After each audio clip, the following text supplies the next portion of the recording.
In the winter of 1841, the farmers of Salem County, New Jersey began whispering about the boy who appeared at their doors like a ghost from a snowstorm.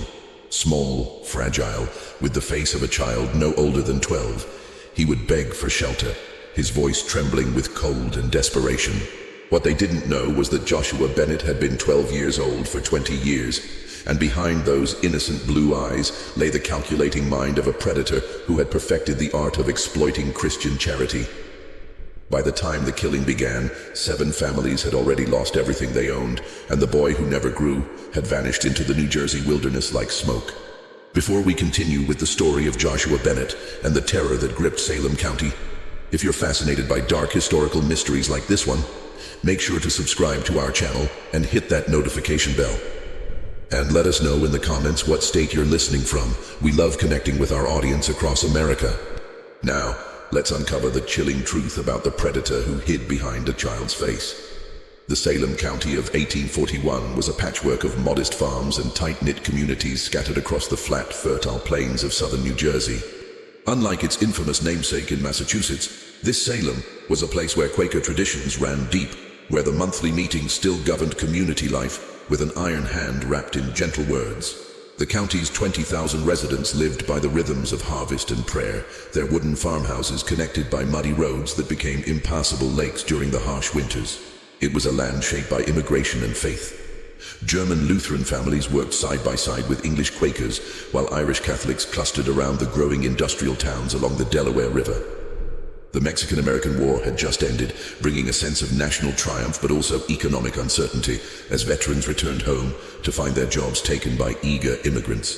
Families hoarded their savings in mason jars, buried in root cellars, or hidden behind loose floorboards, trusting banks about as much as they trusted politicians. The Hartwell family exemplified this cautious prosperity. Samuel Hartwell, a weathered man of 43, had spent 15 years transforming 60 acres of stubborn clay into profitable farmland. His wife Patience bore the stern beauty common to Quaker women, her graying hair always perfectly contained beneath her plain bonnet. Their 3 children, Martha 15, Thomas 13, and little Rebecca 8, had known nothing but the security of their father's careful planning and their mother's unwavering faith. Samuel's success came from more than just hard work. He possessed an almost supernatural ability to predict weather patterns, knowing exactly when to plant, when to harvest, and when to sell his grain at the market in Salem City. His neighbors often joked that Samuel could smell money in the wind, and they weren't entirely wrong. By the autumn of 1841, the Hartwells had accumulated nearly $400, a fortune that could buy a man's freedom or destroy his family, depending on who discovered it. That October, as the leaves turned the color of dried blood, and the first frost warnings sent farmers scrambling to protect their crops, strange stories began circulating through the county's churches and meeting houses. Families spoke in hushed tones about a peculiar boy who had begun appearing at farmhouse doors, always alone, always just as darkness fell. He was small and pale, with startling blue eyes and hair so light it seemed almost white in the lamplight. Most disturbing of all, he never seemed to age, leading some to whisper about supernatural explanations they dared not voice aloud. But Joshua Bennett was entirely human, and infinitely more dangerous than any ghost.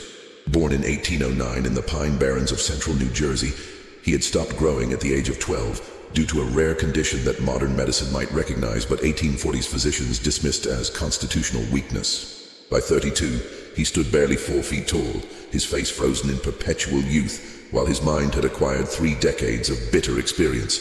Joshua had discovered his gift, if one could call it that, during the Panic of 1837, when economic collapse left thousands of families destitute. Desperate and starving, he had approached a Methodist family in Trenton, claiming to be an orphan child whose parents had died of cholera. The family, moved by Christian duty and his pitiful appearance, had taken him in for 3 weeks before he vanished with their life savings and their grandmother's silver jewelry. The experience had been a revelation.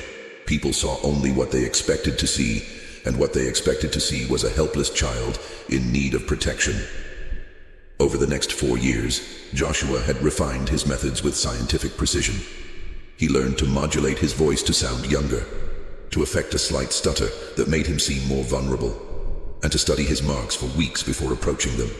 He became an expert in the religious and social customs of each community, knowing exactly which biblical verses to quote and which personal tragedies to fabricate. Most importantly, he learned patience, the ability to spend months earning a family's complete trust before striking. The technique was devastatingly effective. Joshua would appear at a farmhouse during a storm or on a particularly cold night, his small frame shivering beneath inadequate clothes. He claimed to be the sole survivor of various tragedies: a house fire that killed his parents, a cholera outbreak that wiped out his family, Indian raids that left him wandering the wilderness. The details always changed, but the effect remained the same. Christian families, bound by their faith to care for orphans and strangers, would welcome him into their homes without question. Once inside, Joshua became the perfect house guest. He helped with chores, attended family prayers with evident devotion, and charmed children with stories and simple magic tricks. Parents marveled at his maturity and good manners, attributing his wisdom to the hardships he had supposedly endured. Meanwhile, Joshua would wait for the perfect opportunity. A night when the father was away on business, or when the family attended a lengthy church service. He would take only cash and easily portable valuables, careful to leave behind anything that might be quickly missed. By the time the theft was discovered, usually days or even weeks later, the orphan boy they had sheltered was miles away, having spun some tale about finding distant relatives or being called to join another family. But Salem County would prove different. Here, Joshua Bennett would finally encounter people who refused to let him simply disappear into the darkness, and his carefully controlled world of deception would begin to unravel in ways he could never have anticipated. November brought an early winter to Salem County, with temperatures plummeting and snow falling in heavy, wet curtains that turned the roads into muddy rivers. It was on such a night, November 18th, 1841, that Joshua Bennett first appeared at the Hartwell farm, materializing out of the storm like something conjured from the darkness itself. Samuel Hartwell was checking on his livestock when he heard the faint knocking at the front door, barely audible above the howling wind that rattled the windows and sent tree branches scraping against the roof. When he opened the door, his lantern revealed a sight that would haunt him for months to come. A small boy, perhaps 12 years old, standing in the swirling snow with his arms wrapped around his thin chest. The child's lips were blue with cold, his clothes soaked through and clinging to his small frame. Most unsettling were his eyes, an almost unnatural shade of pale blue that seemed to reflect the lantern light like chips of ice. "Please, sir," the boy whispered, his voice barely carrying over the wind. "I've been walking for days. My family, they're all dead, sir.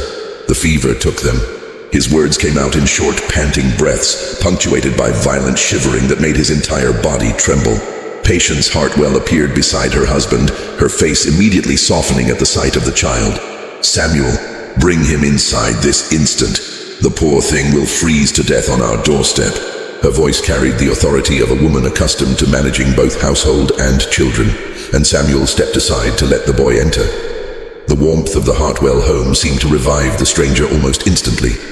Color returned to his cheeks as he stood before the crackling fireplace, steam rising from his damp clothes. The children gathered around him with the curiosity natural to youth, while Patience bustled about, preparing hot soup and finding dry clothing that might fit their unexpected guest. "What's your name, child?" Patience asked, kneeling beside him with maternal concern. "Joseph, Mom. Joseph Crawford. Joseph." The name rolled off his tongue with practiced ease, and he managed a shy smile that made him appear even younger. "I come from down near Millville. My pa had a small farm there, but the lung fever came through in September. Took Ma first, then my little sister Sarah, then Pa." His voice broke convincingly on the last word, and little Rebecca Hartwell reached out to pat his shoulder in sympathy. Over the following days, Joshua, now Joseph, settled into the Hartwell household with remarkable ease. He proved himself useful around the farm, feeding chickens with careful attention and helping Thomas with his daily chores. During family prayers each morning and evening, he recited biblical verses with a piety that impressed even stern Samuel, who had begun life as a skeptical convert to the Quaker faith. But it was during the quiet evening hours, when the family gathered around the fireplace for conversation and simple entertainments, that Joshua truly excelled. He possessed an uncanny ability to read people's emotions and respond with exactly the right word or gesture. When Martha seemed melancholy about a boy who had stopped calling, Joshua offered innocent but insightful observations about young men's fickleness that made her laugh.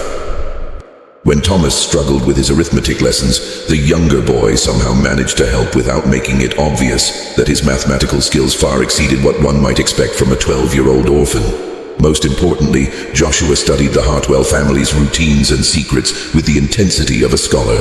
He noted that Samuel counted the money in his iron strongbox every Sunday after church, that the key hung on a nail behind the pickle barrel in the root cellar, and that Patience kept her grandmother's gold locket in a small wooden box beneath her undergarments in the bedroom chest.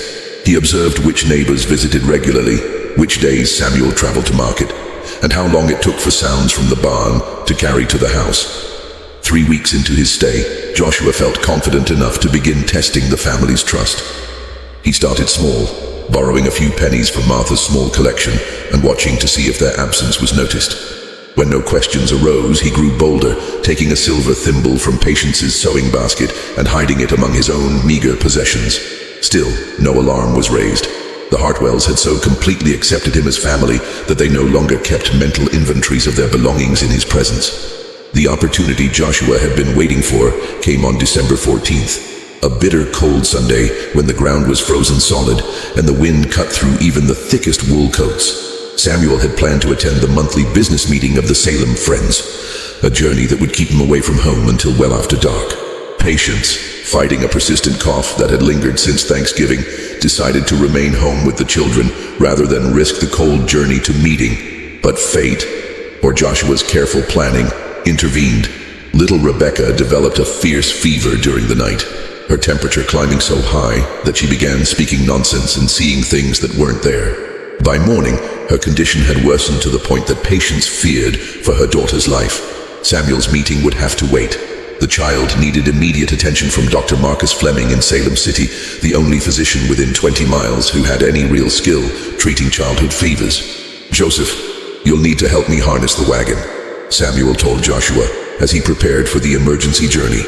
"We'll take Rebecca to the doctor, and Patience can rest at her sister's house while we wait for the fever to break." The plan was sound, but it would leave Martha and Thomas alone at the farm with Joshua. Exactly the scenario he had been hoping to create.